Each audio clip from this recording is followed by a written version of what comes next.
We are back in your life, and today we've got something a little bit different. We've got a webinar that we are going to run today, which is hosted by Matthew Harris and Andrew Higgs. It is 5 smart ways to keep more money in your pocket at the time of the year when you are doing your property tax return.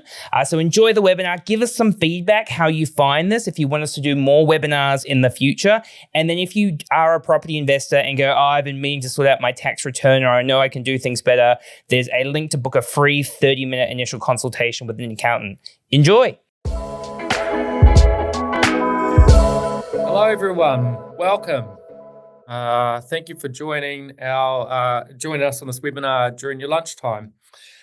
Just before we start, we will be running a poll today. Unless you've been hiding under a rock, you would have heard that Labor have come out and announced that they want to introduce a capital gains tax if they win in 2027. So we're pretty keen to hear your opinions.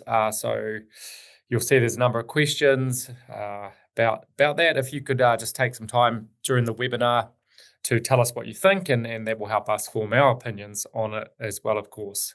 So for those who don't know, I'm Matt Harris. I am the Managing Director here at Lighthouse and a long-standing property accountant to the stars. That's you guys. I'm joined by Andrew Higgs, who's an accounting director here at Lighthouse. His caricature looks very much like him. What do you reckon, Andrew? It's pretty fair, isn't it? I was actually happy it wasn't just Homer. So this at least makes me look a little bit more youthful. Yeah, exactly. What we're going to try do is give you some useful hidden tax hacks. We will try and make this as interesting as possible. Hands up if you think accounting's a bit of a dry subject. Andrew. Even me. You're selling your own people out. So we're gonna try and make this as interesting as possible. And if you have any questions, please put them in the chat, and we will either answer them as we go, or we will do it at the end during the Q&A.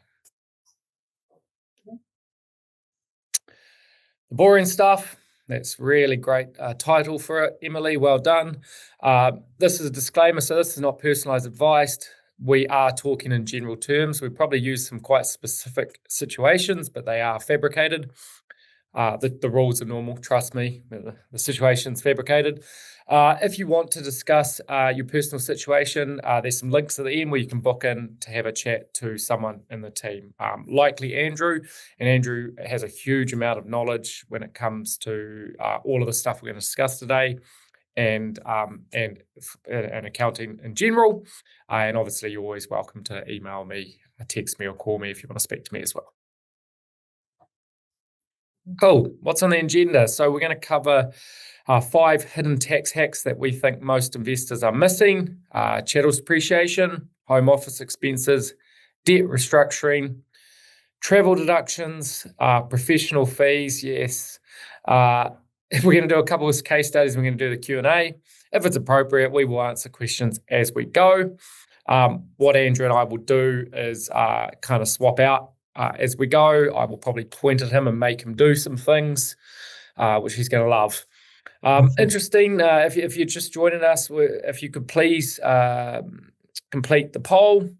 I'll give that a few more minutes, I think, and then we might jump in and have a little bit of a chat about that one at the end, because it's obviously pretty polarizing. I've got a lot of opinion about how our clients are going to think, given the type of client that we are dealing with, and obviously we are doing a webinar on tax deductions for property investors. What do you think, Andrew? Yeah, I'm pretty sure it's going to be heavily swayed one way. Yeah. What do you think? Me? Yeah. I think we're in for a capital gains tax at some stage in the near future. What Labor put out is very targeted again at property investors specifically. It's not really a capital gains tax. It's just a property. It's not a tax on property investors. Yeah, I definitely would. Tax.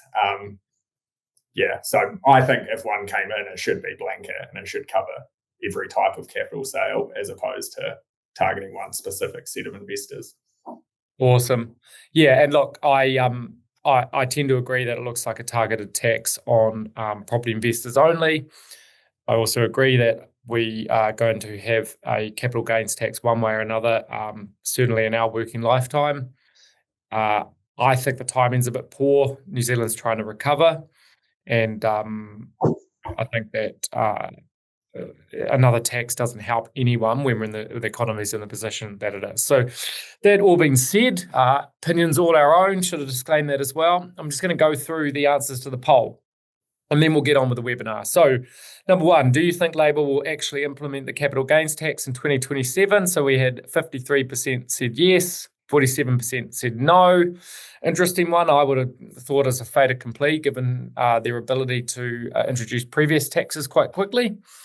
Do you think there should be a capital gains tax? So 21% said yes, 79% said no. So that's probably skewed to the audience that we're in. I think if I base it on what I've seen in newspaper polls and other things, I think the country is quite balanced on whether there should and shouldn't be.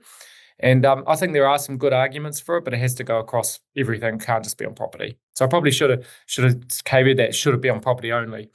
Would a future capital gains tax change how you buy and invest property? 61% yes said yes, and 39% no.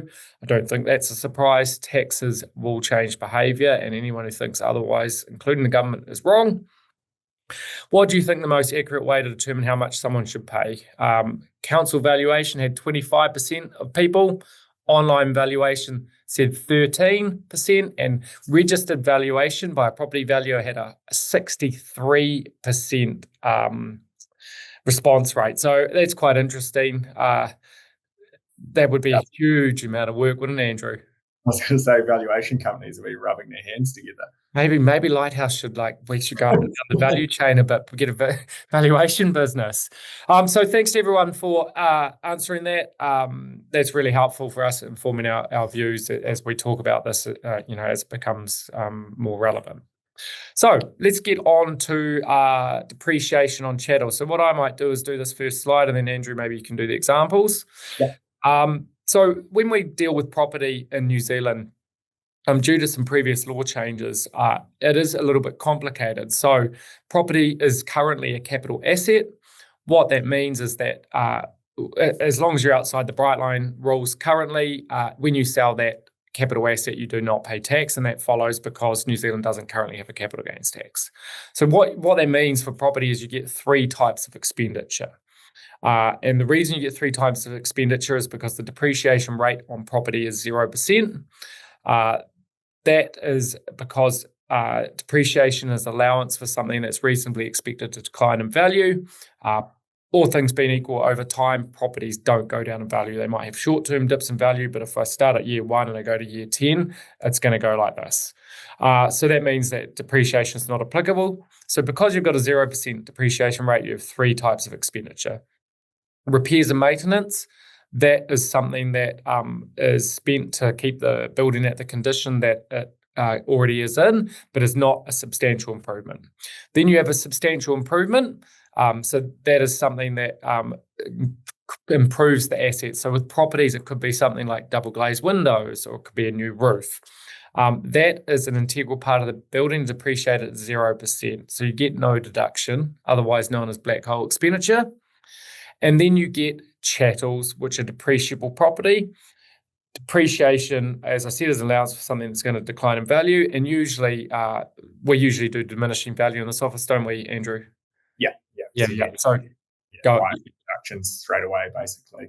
Yeah, higher at the start, lower at the end, but you get it deducted over a period of time. So the three things: upfront deduction for repairs and maintenance in the year it's occurred, chattels depreciation over time, and black hole expenditure, integral part of the building, is improved, and you get nothing. Try and avoid that one. Double glazing, unless you're in Southland or something like that, probably not required for an investment property, especially given that we have healthy homes, which has heat pumps, etc. The reason I use that example is chattels include the following: ovens, carpets, blinds, heat pumps, dishwashers, hot water cylinders, smoke alarms, and more. Basically everything. You can claim depreciation on these, which reduces your taxable income. Why is this important? Well, it's a non-cash expense. When you buy a property, nearly never, unless you've got a PPOA, which is a purchase price allocation, you don't get a list of chattels at the start. They just exist within the building. What you paid for them is intrinsic within the purchase price. So therefore, you get to deduct these things and you get a deduction without actually having paid cash. So pretty rare to get a non-cash expense. You can choose to value them yourself using trade and other things. That's really kind of painful and not recommended, and you will by no means get an exhaustive list. What we recommend for property investors is chattels valuation. So this is the same as a property valuer, except their purpose is to go into the house and they will value every chattel in situ, and they will provide a report, which you will provide to us, and it will have every asset listed. It will have the depreciation amount, and it will allow us to start claiming for you. And they will get down to the detail, like I tell you, the detail light switches. Mailboxes. Yeah, mailbox. What's that? Mailboxes. Yeah. There's all sorts. It's the reports are quite interesting because it's things you'd never think could be depreciated as well. Yeah, they really are. They're actually a really long list, aren't they? Yeah. So Andrew's going to take us through a case study to show you, because it's easy to talk about it, but it's a lot easier to see it. Cool. So yeah, using this one, we've got Marge here's gone and bought a property in Evergreen Terrace. She's purchased it for $800,000. Rental income she brings in each year is $30,000. The property has $12,000 of operating costs, so rates, insurance, any other repairs that she's had to pay. Interest on her mortgage is $10,000 a year. So on paper, she's made $8,000 profit that she'll have to pay tax on. And let's, what's the tax on $8,000? What would be an average tax rate for a property investor? 28%? Yeah, or even at 33. So yeah. So you're paying $2,600 of tax there. Yeah. On that amount. Yep. So as Matt said before, what we recommend when you buy a property is you always get a chattels valuation done.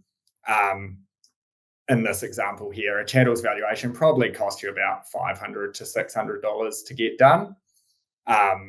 We can see here the chattels report has given us this list of things that can be depreciated that we didn't have before. So we've got curtains are worth $1,000, oven, heat pump, carpets, washing machine. Total chattels in there worth $11,000. You've already paid for them in that $800,000 purchase price that you paid for the property. Using just an average of 20% to claim on these, you're getting an additional $2,200 of expense claim for the year. So if we use that 33% tax rate again, $726. Yeah, so you're taking $726 off of that tax bill of $2,600. So $500 chattels valuation, you've paid that in cash and you've saved $700 in tax, so you're better off straight away. That's the first year, right? So with diminishing value, we might get 4 or 5 years in total of deductions. Yeah, and I think like say I'm looking at a type of property as well. If I'm looking at a new build investment property, your depreciation claim is probably more in the realm of $10,000 to $20,000 a year. So you're getting a huge amount of tax saving over time. And the valuation companies are pretty good. If the property is really old, often the chattels might not have much value to them, and they'll tell you and say it's not worth paying us to come in and do this. But if you're buying a new build, do it every time because the payback is big on the tax savings. Yeah, agree. And one other example where you wouldn't get one is imagine you buy an investment property and you immediately set about a major renovation. In that case, you would have the receipts for carpet, curtains, heat pump, et cetera, and getting a chattels valuation wouldn't be required and wouldn't be recommended. The other thing to note about that is that the majority of the costs of that renovation would be capital, because when you buy a property straight away and do that, The inland revenue considers that you're adding to the capital value of the property. And as I already said, because we don't have capital gains tax, they expect that you won't pay tax on that in the future. So therefore, you don't get to deduct it now, which does make sense. Before we go on to the you carry on, Andrew, with it. I think we kind of covered this anyway on the outcome. We went from having an $8,000 profit to pay tax on to a $5,800 profit to pay tax on, which, as we said, results in about $750 of less tax to pay. Yeah. So well worth it, even at those lower values of depreciation. Yeah, and I'd agree with you, Andrew, like that we've used purposely low figures because we're accountants and we're conservative, but the reality is usually that you can expect more. And I'm just going to segue quickly because there's a question from Daryl Mills. What does a chattel's valuation typically cost? And is that offset by the benefits? And I think you've answered that already, Andrew. I think it's about $550, $600 for a chattel's valuation, and the first year benefit in this example is $726. So pays for itself in the first year, and then you've got 4+ years more of deductions. Yeah. Awesome. Cool. Home office expenses. So this one's a really good one. In short, if you use the space in your home to manage your rentals, even if it's just for bookkeeping or responding to tenant emails or liaising with tradespeople, you can claim a home office deduction. This would typically include a portion of your rent or mortgage costs, your rates, electricity, insurance, internet, and telephone, if you have one. We usually do it on a really, really simple basis. And if you're our client already, you will see we provide a calculator for this. If your home is 200 square meters and you use 20 square meters as an office, it's 10%. So in this example, we've got $10,000 of expenses. You can claim $1,000. That's $300 at the 33% rate, which we're using. That's $330. There you can claim. This is pretty much a given, and we can thank Mr. Banks for this, who was a school teacher. He used to mark his papers on his kitchen table. He put in a claim for a portion of running his home to earn income. This is, I think, quite far back, maybe even in the 1970s. Inland Revenue decided to take what's called a test case, which is when the law is not clear and they want to clarify it. So they actually, in those cases, pay for the taxpayer's legal because they want to have the answer. They go and take Mr. Banks to court, and Mr. Banks wins. So Banks versus Commissioner of Inland Revenue is the case that we rely on for this, and it's pretty well known that you can make these claims. So obviously, if you're using your property in a bigger way, so like professional landlords might have a lot more properties, they use a whole shed and one big room, then we claim more. But otherwise, we're just going to default of 10%, and that will get you a nice little deduction one way or another. And I think you do. I think what you kind of touched on there, you've got to be reasonable with it. We do have clients coming in and saying, well, I manage my one rental property and I use half my house for it. That's something probably we wouldn't generally do. Property is relatively passive. So normally it's around that 10% mark. Yeah, definitely agree with that. And it's like anything with the with inland revenue and just in life and business in general, is, don't be stupid about it. You don't want to get in trouble. So I'll let you do the case study, Andrew. You're better at math. Yeah. Well, I think the case study, so we've kind of covered this off already in that first slide. But Lisa, likes to work from home, loves being on her computer. She manages her property from her home. She's got 10% of her house space she uses as an office, so 18 meters squared out of the 180 meter squared house. Total expenses for the house is $11,500. She can claim 10% of that, as we've covered, and that gives her an extra $1,150 expense claim. And again, you look at that, you're already paying for those costs for your house, and using a 33% tax rate again, you're getting around a $340 tax saving just by putting them into your tax return and claiming them.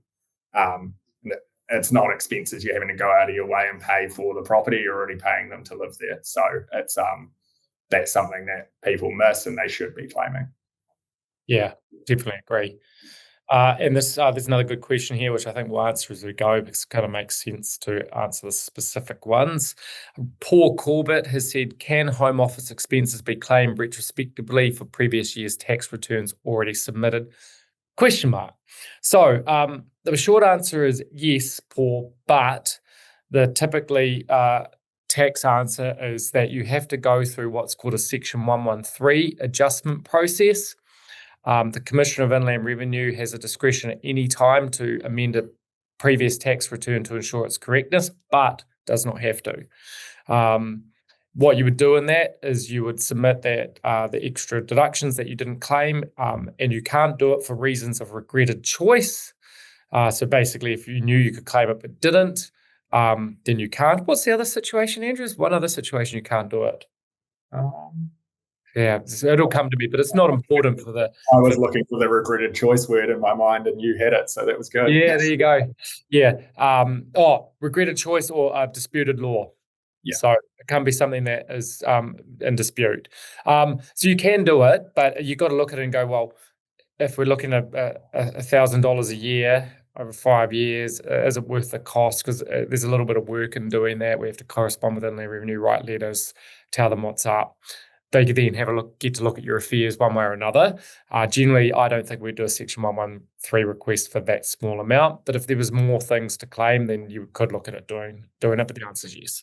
Say you hadn't claimed your interest for 4 years at $20,000 a year, that's probably well worth the pain of doing it.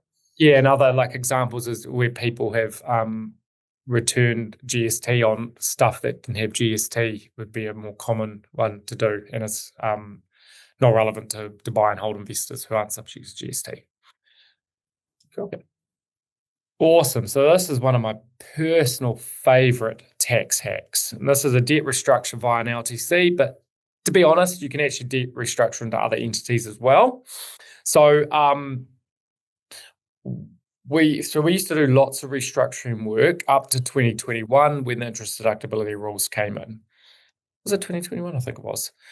Yeah. Time's moving so quickly. We had so much fun. Yeah. I've had so much fun being a property investor over the last few years.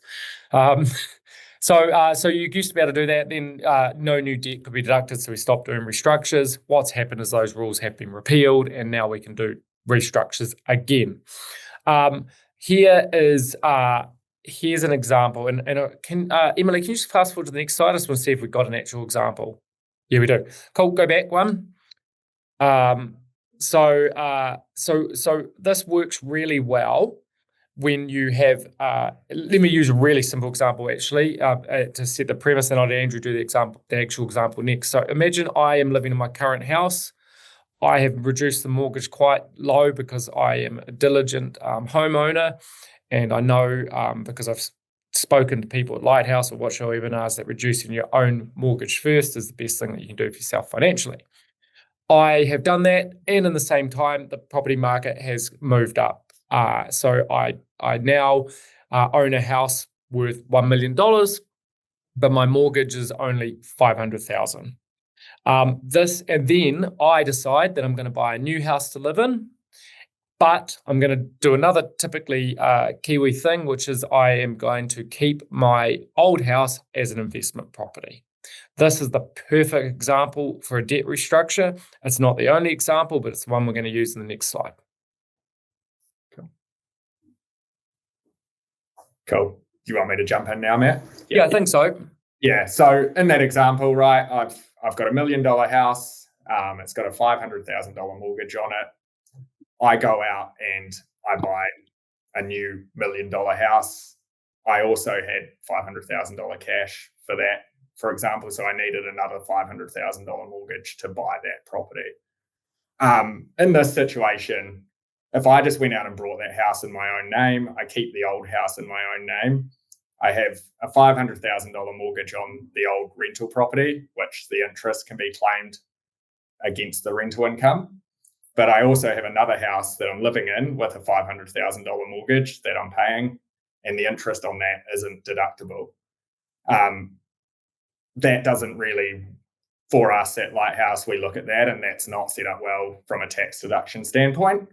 And what we look to do here, and generally we'd do it as you were buying the new house to live in, is you take the old house, you sell it to a new structure, look-through company being the most common option. Sell that property in, that look-through company takes out a mortgage of $1 million to buy that property. You now have $1 million of debt sitting in the look-through company against the older property, and you use the $1 million that the look-through company's paid you personally to go and buy your new house that you're living in. Now suddenly you have your investment property, $1 million of value, $1 million of tax-deductible debt, and then you have your $1 million house you're living in with no debt on it whatsoever. You then suddenly have an extra $500,000 of mortgage with the interest that you're paying as deductible against your rental income. In this example, we're at a 5% interest rate with 33% marginal tax. You're saving around $8,250 of tax a year, which that's a huge saving every year. If you look at that compounding over time of owning that property, if you don't do that, you're losing thousands. And it is significant, because all of that might have sounded a bit confusing, but the easiest way to think about it is that you still have the exact two houses, you have the exact amount of debt. All you've done is taken that debt that would have been on your own house and non-deductible, and put it all onto the investment property, which is 100% deductible. So you still pay the same two mortgages, same two houses, except that you have $8,250 more in your pocket at the end of each and every year. It is a very easy restructure to action, especially if you're buying another property. And the reason being is you're already going to be at the mortgage brokers, you're already going to be at the bank, and you're already going to be the solicitors. So all the admin that you need to do, it will be done at the same time. And the only little wrinkle in it all is that you will reset Brightline. And so that's a 2-year period. You reset at the market value, which means that if you do subsequently sell in 2 years, then you wouldn't have a big bill. But if you were going to sell that property within 2-year period, you wouldn't do it. Outside of that, very easy restructure. If this sounds anything like you or any other situation similar, do book in for a chat. And I think I will touch on one last piece there as well. So the only other thing that you have to meet under IRD's rules is there needs to be a commercial reason that you're doing the transfer outside of just paying less tax. Yes. So the situation of taking a property from your own name and putting it into an LTC is a really easy commercial reason that you're reallocating your assets into an investment holding entity. If you already have your investment properties in an LTC, it can be a bit more difficult to do. So it's just something you have to work through the reasoning around why. Yeah, correct. And I mean, look, it's moving a property from an individual ownership to a commercial structure is for asset protection, separate legal entity, etc., is very easily explained. And you can you can explain going LTC to trust for other reasons. Dave Ross has put a question here, which is good and relevant. He says, so new house will be collateral for the rental house. Yes. In this example, we're assuming that either way they'll be cross-secured or leveraged to get the deposit for the new house. It's very, very uncommon for people going from their first house to their second house and keeping a rental not to have leverage and cross-collateralization as part of that structure. If you're in a situation where you have no mortgage on your own house and you're going to not lend against it, then the restructure is not going to work anyway because you've got no mortgage. And also we should be putting that away in a trust and keeping that nice and separate for asset protection. So we assume that you're going to use leverage, and that's because good investors use leverage to get ahead a lot more rapidly than they would otherwise. Awesome. Travel deductions. So this one is something that is a little harder for passive property investors. Would that be fair, Andrew? Yeah, because I guess it's harder to IRD look at it. Your property's passive. Why?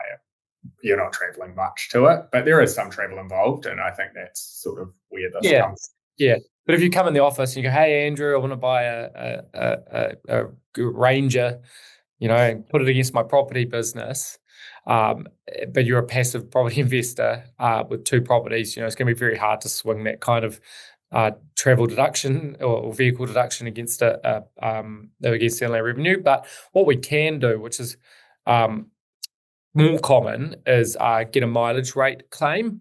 And the easiest thing to do, right, is I have my nice new $1 million house, and I've got my old investment property with $1 million, and that is $20K away from my house, and I visit that for inspections 4 times a year.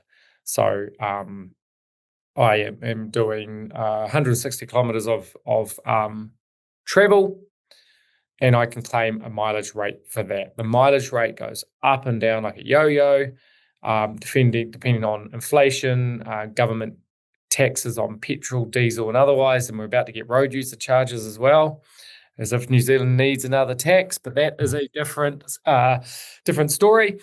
So what happens is each year the Inland Revenue publish that rate, but in this example, and I'm sure we're going to have another example the next slide, and I do like the repetition examples because it gets it through to people, because we're doing it. Because you go back, Emily, what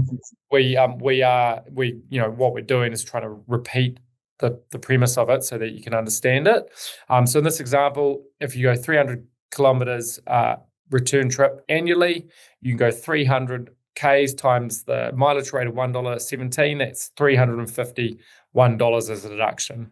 And let's imagine that also you stayed overnight because it was quite a big journey, and you paid $130 for that and meals of $50. Total claim $465. Not much, but with property investment and with all business, the incremental amounts over time will add up as your investments go up in value, and your tax drag goes down, because that amount of money could be reducing your mortgage, for example. It's one of those things, you can't be stupid with it. You can't go out all night drinking, for example, and claim that. And if you stay doing it too often, then obviously that's not going to look right either. Cool. So I'll jump in on this example. Bart, within driving distance, big driving distance, 400 Ks, property is in Wanaka. He drives 400 Ks. He's got that $1.17 per kilometre deduction that he gets. So that's $468. Obviously a really big trip, so he needs to stay overnight. That costs him $100. Don't know where he's staying, but I can't imagine it's very nice. And then he's got $60 on meals while he's there, probably lunch and dinner of some sort. He's kept records of all of this. He's kept a record of why he went on the trip. And I think that's important. Most people don't keep track of these things, but if you're really diligent and document it all, it makes it a lot easier for us as well. All of those costs add up to $628.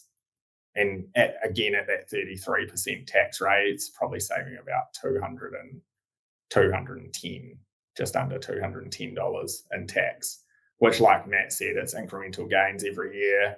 An extra $210 every year is a decent amount of money over 10 years. And I think in terms of the travel one's an interesting one, because it also counts for, like, if you had to travel by aeroplane, which at the moment flights around New Zealand are pretty expensive. And all of that can be claimed if it's directly related to the rental.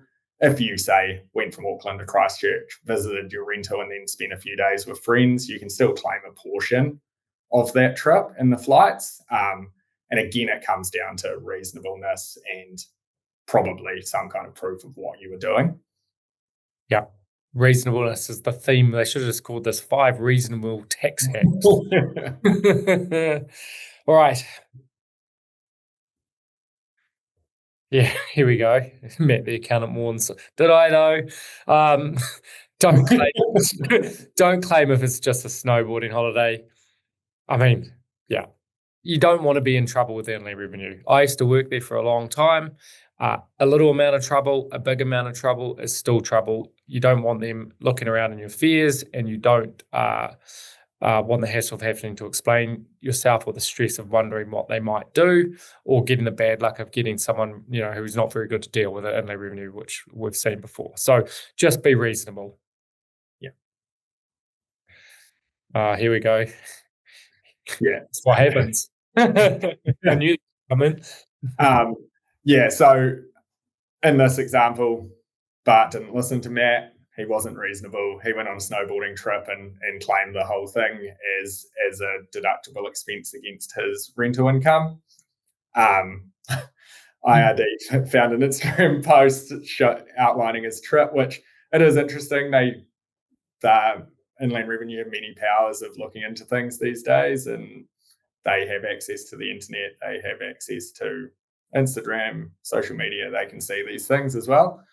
They've found that trip. They've linked it back to the tax return, asked for an explanation, and we do get this a reasonable amount of times. Hey, please provide proof of the expenses in these tax returns. We've got no receipts here. We've got no inspection photos. We've got nothing to tie the trip to that rental property.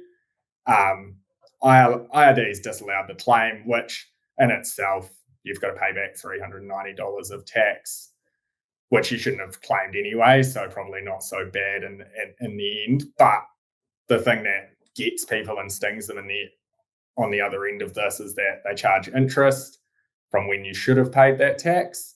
They charge penalties as well, which in this example, 20% penalty, an extra $79.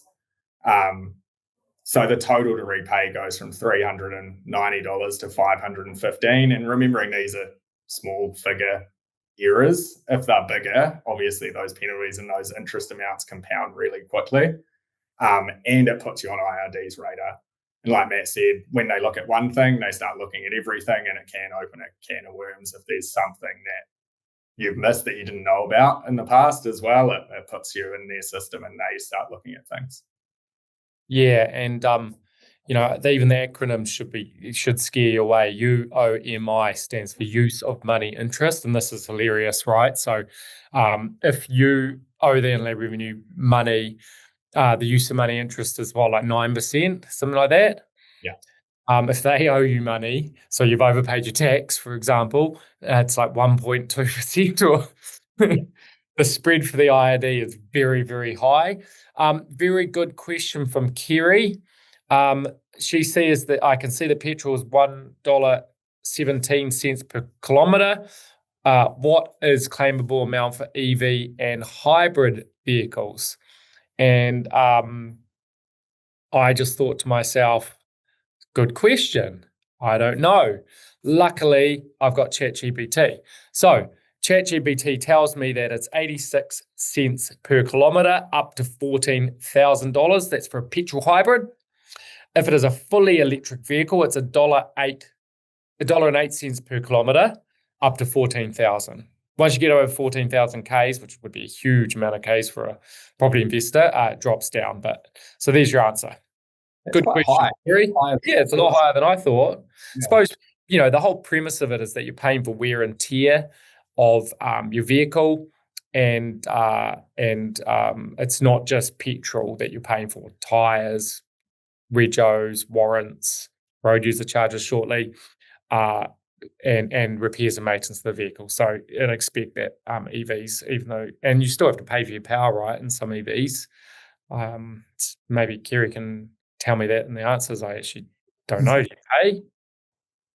I don't know. You don't have you got a petrol car, don't you, Andrew? Yeah, I've got a petrol car. Yeah, we're old school. Yeah. All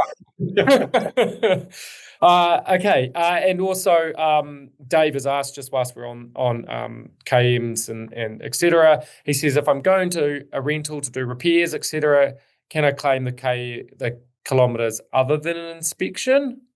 Yes. Yeah. Yes is the answer. Yeah. You can.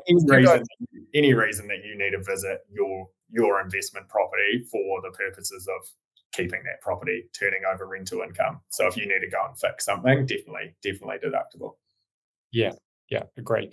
So one of my favourite topics Accounting and professional fees. So, in case it's not clear, any fees paid to accountants, property managers, valuers, for chattels valuations, etc. Financial advisors, where the advice relates to earning rental income, solicitors are deductible in the year it's incurred. With solicitors, you get an automatic deduction for up to $10,000, which is quite high. You don't get to claim the whole $10,000 if you didn't pay it, but you can pay up to $10,000 and claim it. Once you get outside that, the rules get a bit funny. You can even pay for zero subscriptions, educational courses only if they're directly related and you're already a property investor. So that's a little bit of a caveat. And I just want to say, with accounting fees and professional fees in general, when you pay them, you should be expecting to get, it's a bit like the question about the chattels valuation earlier. If you pay it, are you getting more of a benefit than if you didn't pay it? And I truly believe if you're working with the right professionals, the benefit that they provide you over time will far, far, far outweigh the cost of those professionals. And even in this webinar, which you haven't paid for at all, we've potentially delivered, over $10,000 of savings to you if you followed all of these tips. So professional fees are something that should be paid if you want to get as far as you can in the property business and business world. So quick example here, and I know there's another one coming for Andrew after. Let's say you pay $2,500 to a property manager, $1,800 to your accountant, and $400 for a chattels valuation.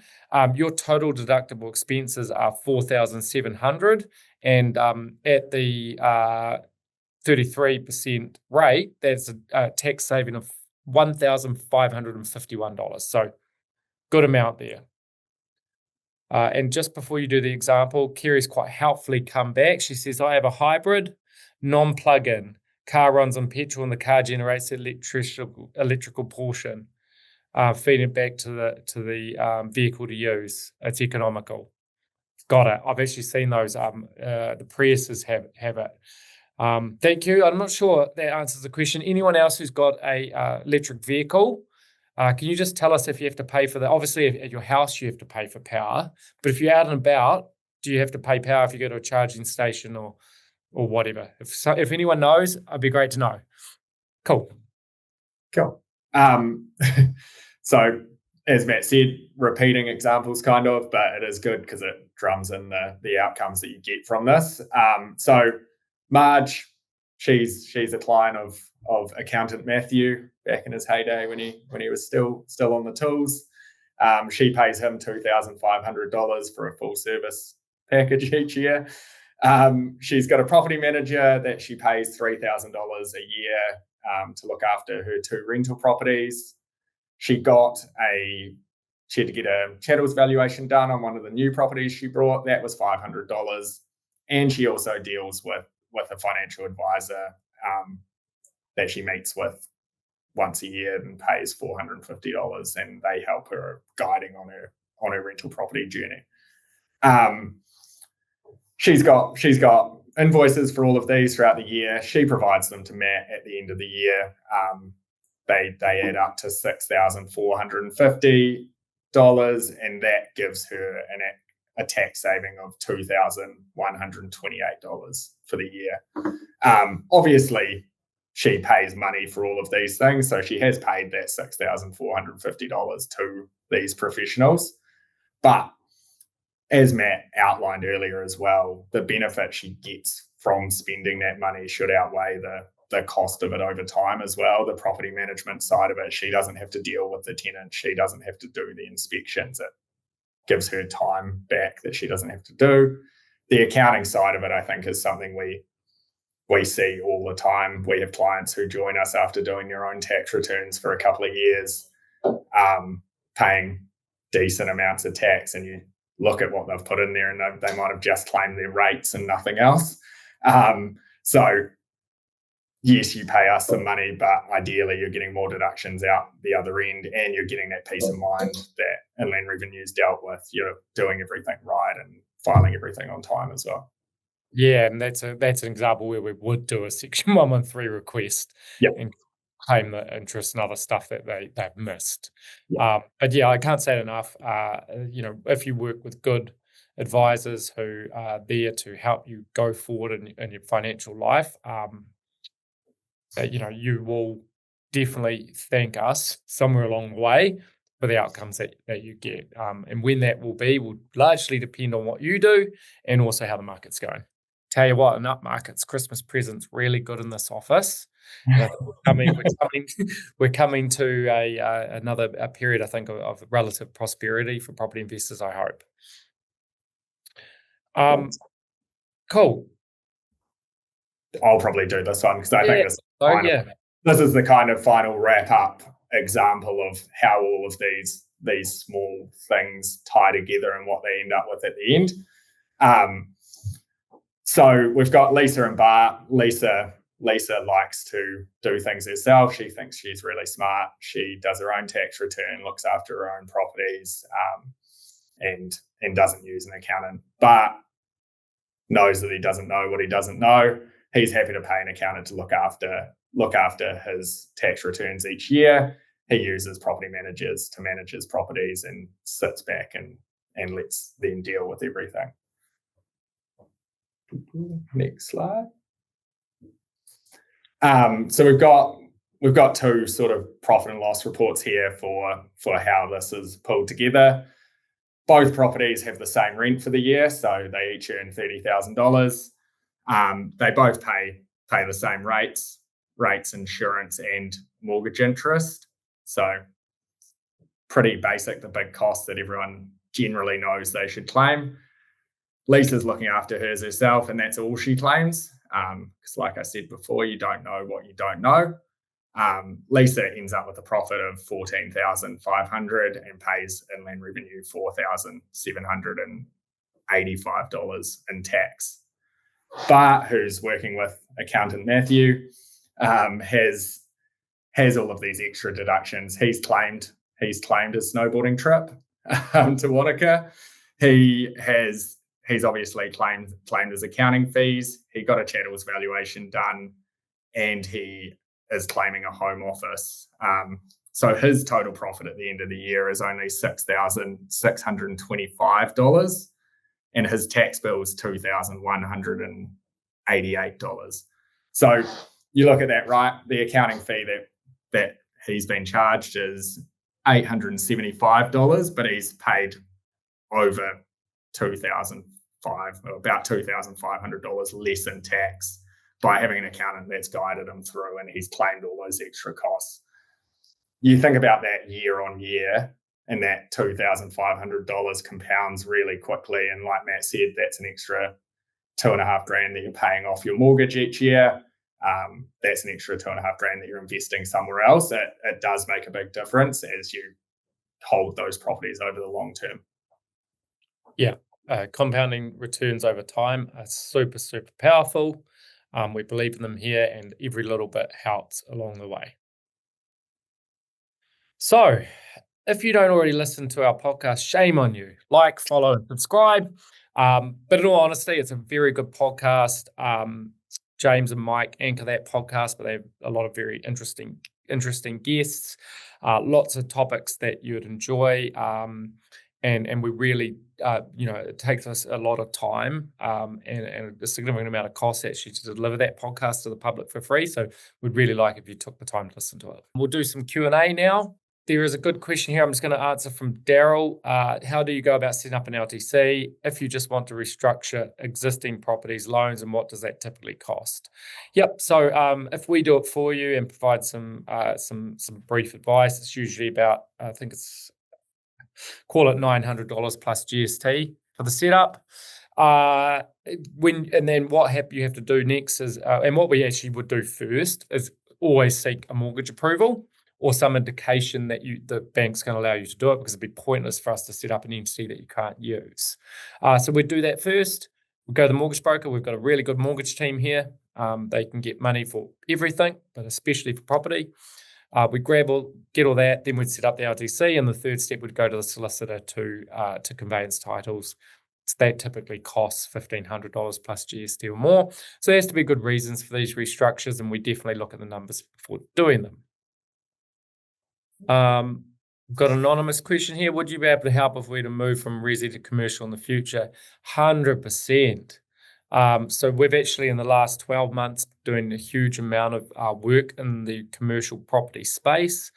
We've aligned ourselves with Rethink, who are an Australian outfit, who are the largest commercial buyer's agent in Australia, and they've moved into the New Zealand market.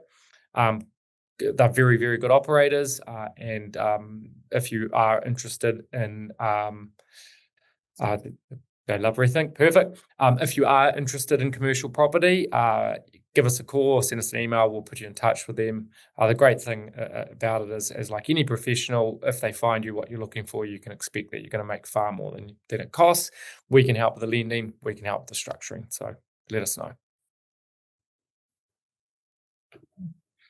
Is there anything else in here? I mean, we've covered a lot. Thanks